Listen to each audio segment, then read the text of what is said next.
नमस्कार दोस्तों, मैं डॉक्टर रजत जांगिड, शोल्डर और नी सर्जन, जयपुर। दोस्तों, आज से हम एक वीडियो सीरीज की शुरुआत करने जा रहे हैं जिसमें कि मैं आपको care after ACL reconstruction surgery के बारे में जानकारी दूंगा। क्योंकि जो रिहेबिलिटेशन है वो एसीएल रिकंस्ट्रक्शन के बाद में फिजिक होता है, मतलब आपको हर दिन के साथ में धीमे धीमे अपनी जो एक्टिविटी है वो बढ़ानी रहती है। तो इस वीडियो सीरीज को मैंने अलग अलग पार्ट्स में डिवाइड किया है और फर्स्ट पार्ट में हम आपको डे 1 यानी ऑपरेशन के बाद में जो पहला दिन होता है उसके बारे में जानकारी देंगे। दोस्तों, एसीएल रिकंस्ट्रक्शन की जो सर्जरी है वो नॉर्मली डे केयर सर्जरी होती है, मतलब आपको 24 आवर्स का ही एडमिशन इसमें रिक्वायर्ड रहता है। जो फर्स्ट 24 घंटे होते हैं वो आपकी रिकवरी के लिए काफ़ी इंपॉर्टेंट रहते हैं, इसलिए आपको बहुत सारी चीज़ों का इसमें ध्यान रखना पड़ता है। जैसे ही ऑपरेशन के बाद में आप बाहर आते हैं ऑपरेशन से, तो आपके पैर में नॉर्मली एक लॉन्ग नी ब्रेस बंधा रहता है और आपके पैरों में स्पाइनल एनेस्थीसिया, मतलब जो एनेस्थीसिया इसमें यूज़ किया जाता है उसको स्पाइनल एनेस्थीसिया कहते हैं, जिसमें आपके सिर्फ पैरों को सुन किया जाता है। तो उसके इफेक्ट की वजह से पैरों में आपके जो 4 से 5 घंटे मूवमेंट इसमें नहीं रहता है और आपको जो पैरों में है पेन भी नहीं रहता है। सबसे इम्पोर्टेंट चीज़ जो जैसे ही आप अपने वार्ड में शिफ्ट होते हैं तो सबसे इम्पोर्टेंट चीज़ है कि आपके जो पैर है जिसमें ब्रेस बंधा हुआ है उसको आप 2 पिलो लगाकर ऊंचा रखेंगे, मतलब एलिवेशन रखेंगे। एलिवेशन रखने से आपके पैर में सूजन नहीं आएगी और सूजन नहीं आने से आपका दर्द भी कम रहेगा। और 4 से 5 घंटे बाद में आपका जो स्पाइनल एनेस्थीसिया का इफेक्ट चला जाता है तो आपके पैर में धीमे धीमे मूवमेंट स्टार्ट हो जाते हैं। तो जैसे ही पैर में आपके मूवमेंट स्टार्ट होते हैं तो जो आपको एंकल और फुट है उसमें ऊपर और नीचे पंजा जो आपको है ऊपर और नीचे चलाने की एक्सरसाइज है वो स्टार्ट कर देनी होती है, जिससे कि जो पैर में है ब्लड का सर्कुलेशन बना रहे और जो स्वेलिंग है वो कम से कम हो। 4 से 5 घंटे बाद में आपको कुछ पेन फील होना स्टार्ट हो सकता है। नॉर्मली ये जो सर्जरी है वो आर्थ्रोस्कोपी दूरबीन से की जाती है, जो पेन है वो काफ़ी कम रहता है। तो पेन को और कम करने के लिए सबसे इंपॉर्टेंट चीज़ है वो है आइस कंप्रेशन। नॉर्मली चूंकि आप हॉस्पिटल में रहते हैं तो आपको कोल्ड पैक्स है वो इजीली अवेलेबल रहते हैं। हमारे हॉस्पिटल में कोल्ड कंप्रेशन डिवाइस है, जिसमें आप जो कोल्ड कंप्रेशन है मतलब जो ठंडा सेक है वो और कंप्रेशन दोनों चीज़ें साथ में एक साथ में की जा सकती है। कुछ हॉस्पिटल्स में ये अगर फैसिलिटी नहीं भी अवेलेबल है तो जो सिंपल कोल्ड पैक्स है उनको यूज किया जा सकता है। अगर वो भी नहीं है तो जो आइस क्यूब्स है उनको पॉली बैग में किसी में डाल के भी यूज किया जा सकता है। अल्टीमेटली जो आपका घुटना ऑपरेट हुआ है उस पर जो ठंडा सेक है वो होना चाहिए, जिससे कि स्वेलिंग कम से कम रहे, साथ में आपका पेन भी है इसमें कम रहेगा। अगर कोल्ड कंप्रेशन की फैसिलिटी अवेलेबल है तो ये भी यूज किया जा सकता है। अब जो नेक्स्ट सवाल आता है वो है कि ब्रेस को किस तरीके से ध्यान रखना है। तो लॉन्ग नी ब्रेस है नॉर्मली ओटी से आपके लगा के ही आपको शिफ्ट किया जाता है, जिससे कि इसमें अननेसेसरी जो मूवमेंट है वो ना हो और जो लिगामेंट है उसमें कोई इस तरह की चोट ना आए। और ये ध्यान रखना बहुत जरूरी है कि जो ब्रेस यूज किया गया है वो बहुत ज़्यादा टाइट नहीं बंधा हो, बहुत ज़्यादा लूज नहीं बंधा हो। टाइट अगर बहुत ज़्यादा बंधा होगा तो आप देखेंगे जो आपके पैर के मूवमेंट है वो करने में आपको बहुत ज़्यादा पेन फील होगा। तो आप जैसे आप पंजा चलाएंगे, पंजा मूवमेंट करेंगे, अगर वो कंफर्टेबली कर पा रहे हैं तो घुटने का जो ब्रेस बंधा है वो बहुत ज़्यादा टाइट नहीं है और बहुत ज़्यादा लूज भी नहीं होना चाहिए।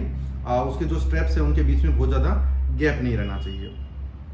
पैर को है वो 2 पिलो के ऊपर में ऊंचा रखना चाहिए। साथ में चूंकि ये ऑपरेशन आपका है वो स्पाइनल एनेस्थीसिया में हुआ होता है तो नॉर्मली हम ये एडवाइस करते हैं कि 24 घंटे तक आपको अपना जो सर है वो बहुत ज़्यादा ऊपर नहीं करना है। जहाँ तक हो सके जो सर को और जो बैठने की जो एक्टिविटी है वो अवॉइड करनी चाहिए। अगर ये आप बार बार करते हैं, सर ऊंचा करते हैं या पिलो यूज करते हैं सर के नीचे, तो आपको जो स्पाइनल हेडेक मतलब सर में दर्द होने की संभावना वो बहुत ज़्यादा हो जाती है। और अगर आप ये सर ऊंचा नहीं करेंगे तो आपको स्पाइनल हेडेक नहीं होगा। सर्जरी के 8 से 10 घंटे बाद में हम आपको 3 तरह की एक्सरसाइज स्टार्ट करते हैं, जिसमें क्वाड्रिसेप्स स्ट्रेंथनिंग एक्सरसाइजेस जो कि आपको ऑपरेशन से पहले भी बताई होती है। इसके अलावा क्लोज चेन नी बेंडिंग मतलब जो आपकी एडी सरकाते हुए बिस्तर पे घुटना मोड़ने की एक्सरसाइज। इसके अलावा हैमस्ट्रिंग स्ट्रेचिंग एक्सरसाइज मतलब जो आपका पैर है वो पूरा सीधा करने की एक्सरसाइज, जिसको अपन एक्सटेंशन डेफिसिट मतलब जो पैर को पूरा सीधा ना हो पाए उसको कंट्रोल करने के लिए जो एक्सरसाइज करते हैं उसमें हैमस्ट्रिंग मसल से उसको स्ट्रेच किया जाता है, जिसमें कि आपके पैर के नीचे एक पिलो रखा जाता है, घुटने को नीचे की तरफ दबाया जाता है, जिससे कि जो पैर आपका पूरा स्ट्रेच हो जाए और इसमें कोई एक्सटेंशन डेफिसिट ना रहे। ये एक्सरसाइज आपको स्टार्ट की जाती है। नॉर्मली ये 3 एक्सरसाइज है वो 8 से 10 घंटे बाद में स्टार्ट कर दी जाती है। ऑपरेशन के बाद में जो लॉन्ग नी ब्रेस दिया जाता है वो आपको कब कब पहनना चाहिए। लॉन्ग नी ब्रेस है उसका पर्पज़ ये रहता है कि जैसे ही आपका पैर का कोई अननेसेसरी मूवमेंट होता है तो उसमें आपका जो रिकंस्ट्रक्टेड लिगामेंट है उसको कोई चोट नहीं पहुंचे, इसके लिए वो ब्रेस दिया जाता है। तो आपको चलते समय पे, वॉकिंग के टाइम पे और सोते समय पे, इन समय में आपको जो पैर है उसके सडनली टर्न और ट्विस्ट होने के चांसेस रहते हैं। तो आपको इस समय में जो पट्टा है वो नॉर्मली 4 से 6 वीक तक यूज़ करना चाहिए। और जैसे एक्सरसाइज कर रहे हैं उस समय भी आप ये पट्टा खोल सकते हैं, और बिस्तर पे जब आप नॉर्मल बैठे हुए हैं तो उस समय में भी आप ये पट्टा है वो खोल सकते हैं।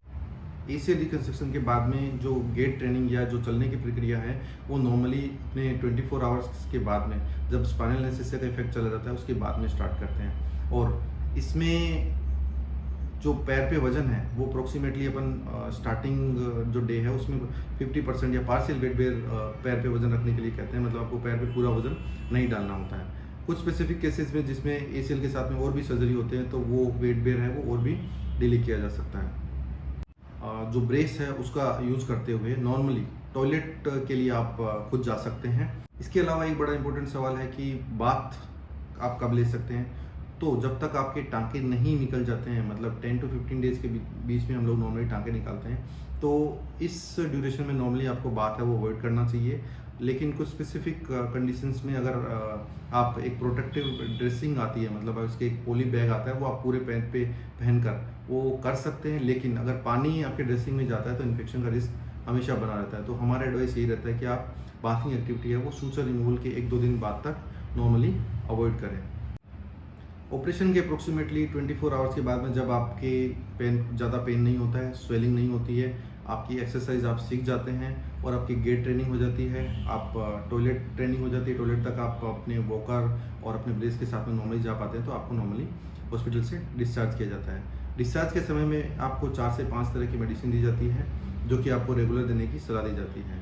इसके अलावा जो आपको प्रिकॉशन बताए गए हैं वो भी आपको घर पे पूरे तरीके से ध्यान रखना होता है। नॉर्मल डिस्चार्ज के समय पे आपको एक एंटीबायोटिक दवा दी जाती है जो दिन में 2 बार या 3 बार तक देनी होती है। ये दवा आपको रेगुलर लेनी होती है।